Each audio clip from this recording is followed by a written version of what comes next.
usual annual reunion. They're here to commemorate their shipmates of the 52 American submarines which did not return and remain, as they say, on eternal patrol. I'm glad to see all of the survivors because we perpetuate the memory of those who are lost, and this is our biggest honor to do this. USS Scorpion, sunk by enemy mines, all hands lost. USS Flyer, sunk by enemy mines, 78 men lost, 8 survivors. USS Sea Line, sunk by aerial bombs, 4 men lost.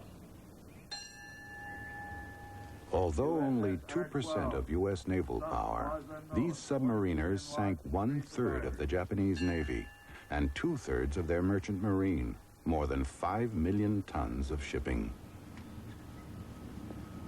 USS Amberjack, sunk by surface craft and aerial bombs, all hands lost. Their dramatic achievement exemplifies the submarine's clear-cut victory as the most effective single weapon system in both world wars. All hands lost. At the same time, the sea is the tomb for more than 60,000 submariners of all nations and many more of their victims. Aerial bombs, all hands lost. Submarine warfare has always been costly in human terms.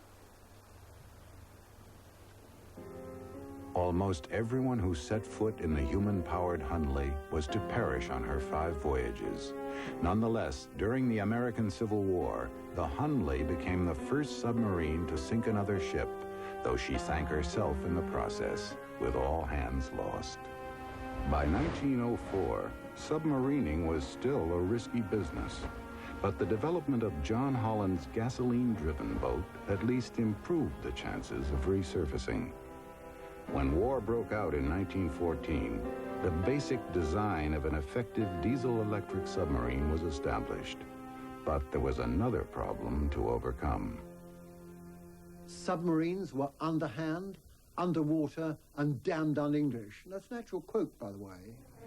But the British learn the Germans are out, and the Grand Fleet, 151 strong, is running out to meet the day. Although the most powerful navies in the world all had submarines, there was deep suspicion of them. If they were effective, as they promised to be, then what would happen to those mighty fleets that had won and held the great empires? Holds the seas. It is a heritage, a tradition, manned by sturdy men. Admiral Jellicoe. Now, the admirals realized this very clearly indeed, but they didn't like to put it like that, so there was a lot of cynicism, hypocrisy, double talk, pompousness, call it what you like. Submariners in wartime should be hanged as pirates. If they were to be thought of as pirates, then pirates they would be. Submariners relished their notoriety and the disapproval of the admirals. They looked right down upon these stinking little submergibles that had suddenly arrived in the fleet and were now slowly crawling their way past them. They looked down upon officers who were now going down into the engine rooms of these horrible, oily craft and getting their hands dirty. And of course, they should have been wearing white gloves. So the whole idea of submarining really was no occupation for a gentleman. And it was finished off by one lovely description, I think, by an admiral. By God, they looked just like unwashed chauffeurs.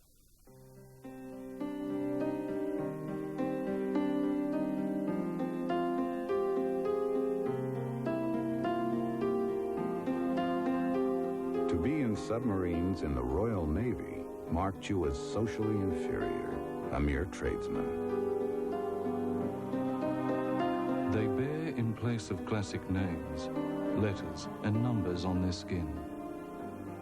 They play their grisly blindfold games in little boxes made of tin. Sometimes they stalk the Zeppelin. Sometimes they learn where mines are laid or where the Baltic ice is thin. That is the custom of the trade. Rudyard Kipling. But in September 1914, the submarine was about to make its mark. Shortly after war was declared, a little tiny submarine, obsolete even for the time, U-9, under Captain Lieutenant Otto Weddigen, crept down the Dutch coast, where he found 3 British cruisers parading up and down in stately line ahead. Perfect station keeping, of course, as you'd expect from the British fleet. He came up, and with 3 torpedoes, in less than 1 hour, he sank the lot. And what made it so dastardly was it was before breakfast.